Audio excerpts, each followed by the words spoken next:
I'm going to show you how to use the printing function of the HP multifunction printer 4301. So this is a document that I want to print. It's actually a flyer.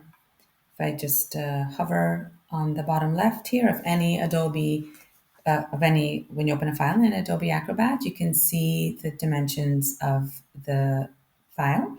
So it's a 4 by 7.78. So I know that that's going to fit on an 8.5 by 11 sheet. So Control P to open my printer dialog box. And you're very familiar with this. This is your standard Windows Acrobat dialog box for your printing options. So more often than not, this is just what I'm going to need. It's all there, and I'm just going to hit print.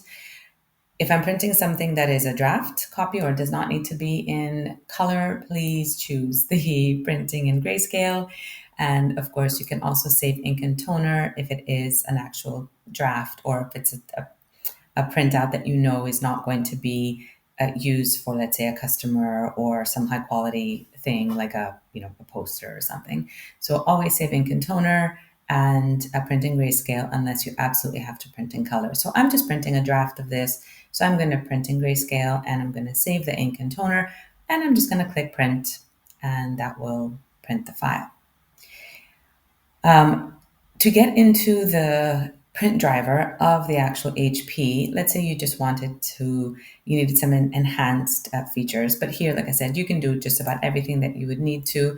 You can choose current page. If it's a multi-page document, just choose any one of the pages. You just use the scroll thing here, move along, find the page that you want and tell it to print the current page.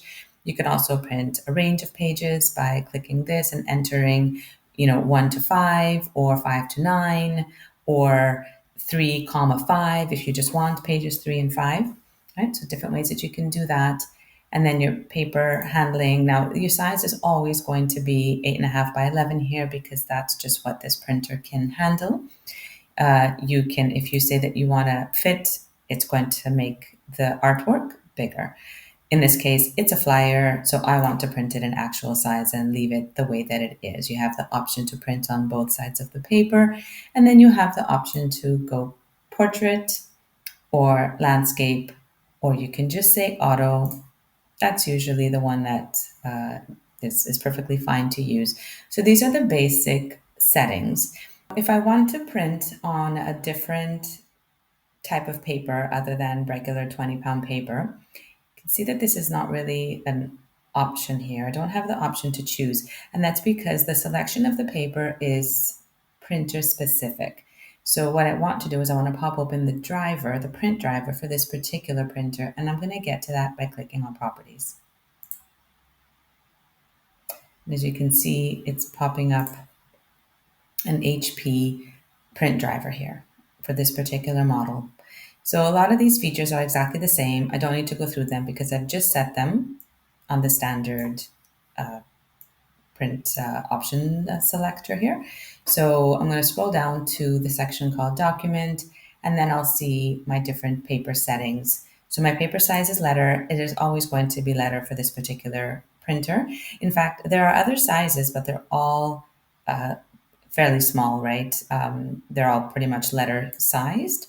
Statement is half a letter. Legal is the 8.5 by 14. It doesn't do the wide format. So more often than not, this is just going to be letter. And tray 2, I know, is the drawer, which is the one that has the regular copy paper. So I'm going to want to select that, move that to tray 1. Now I can also just tell it to auto select, because when I choose the media type, which is set to plain right now, but I want to choose a medium weight paper. So there's an option here for medium weight paper. This setting is already programmed into the copier. So by choosing this, it will automatically know which tray to pull the paper from. But I also know that it's tray 1, so I can choose tray 1. And that's it for just printing actual size. Down here, you can see the changes that you made to the original options that you chose, which are not actually changes because we didn't choose the paper source or the media type, but this time we did. and we'll click OK.